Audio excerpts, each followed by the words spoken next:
There's a little thing to this that in 1992, things changed for me. I had a big year away. Things in England after that, I got the call to come to America. There was a few promoters that had started running what they called tribute shows in 1990. They might have been before 1992, but because I was never in England much, it didn't affect me. Again, for the 4 years till I came to America, I was never wrestling in England very much. Right?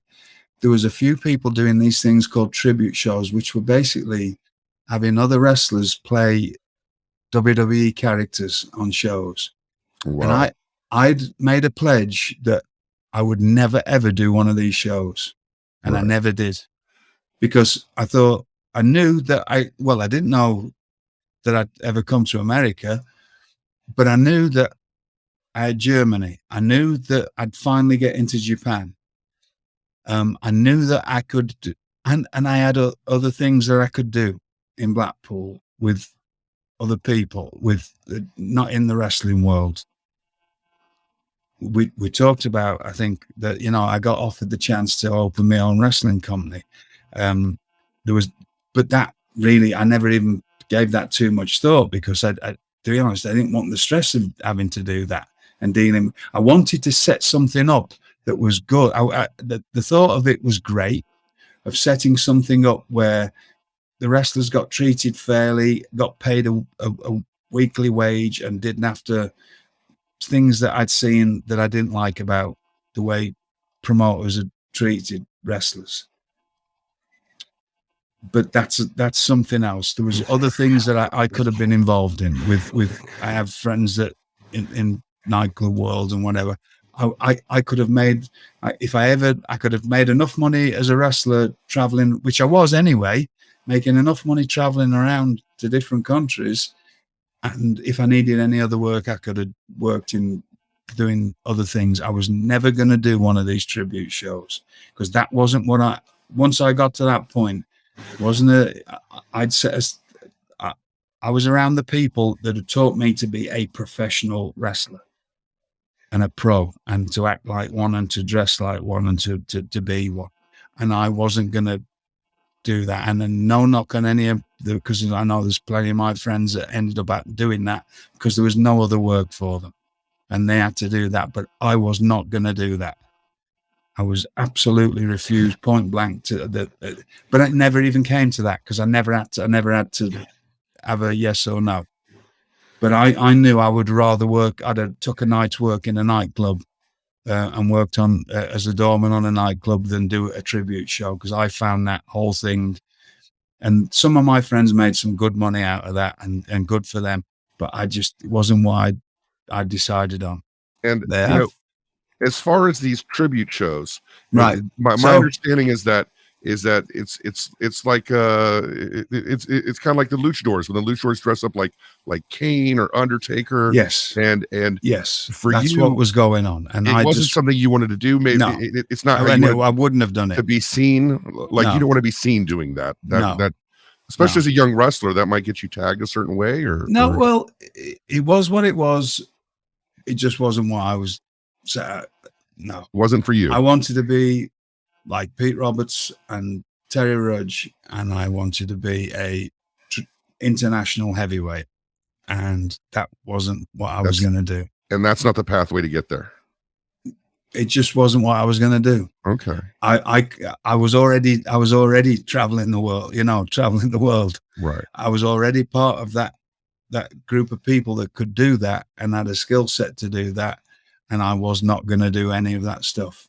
It just wasn't happening. I could have made enough money going. Here's the bit before that. So in 1988 was when I started going abroad. In fact, the first time I ever went abroad was 1987. I went to Israel for a week with Dave Taylor. I was 19. But then, as far as really traveling, was the 1988. I was booked from September till October in Hamburg in Germany, which was a big break for me. The first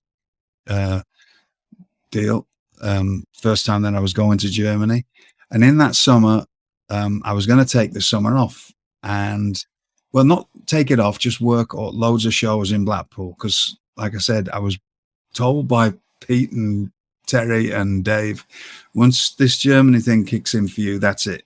You're going to be on the loop, which is Germany, India, Africa, wherever they're going to need. They want traditional British heavyweights that bring credibility to, and they were all, the three of them, I've mentioned them before. They were all helpful in that respect. Also, Dalibor Singh, and he will come into. I'm going to mention him now. Dalibor Singh and Ray Steele were very instrumental in that. Johnny South was very instrumental. Skull Murphy, very instrumental in getting me to be a decent heavyweight. And I apologize if there's anybody else I haven't mentioned. But those guys were all big, huge helps to me becoming a heavyweight. Mighty John Quinn, who was a Canadian, I wrestled him, and when I was like 19 and 20, and he helped me to up my skill set. So I get back from Germany, and then I'm doing a few shows in England until for the next couple of months. I get a call in the early March of 1989. I'm already booked at this point for 2 stints in Germany this year, which is Hamburg. This is early 89. I'm booked in Hamburg in September through October, and then I'm booked in Bremen, which was for CWA, which was the big Otto Vance's company, Peter Williams, sorry, not Williams. And they'd already booked me from the previous Hamburg thing. You see, once that you got to, I got my foot in the door there. I was booked for the next year already on 2 lots of Germany, which is, that's how it sort of, you start your word of mouth and your ability and people being nice enough to get me through things and teach me things and whatever else.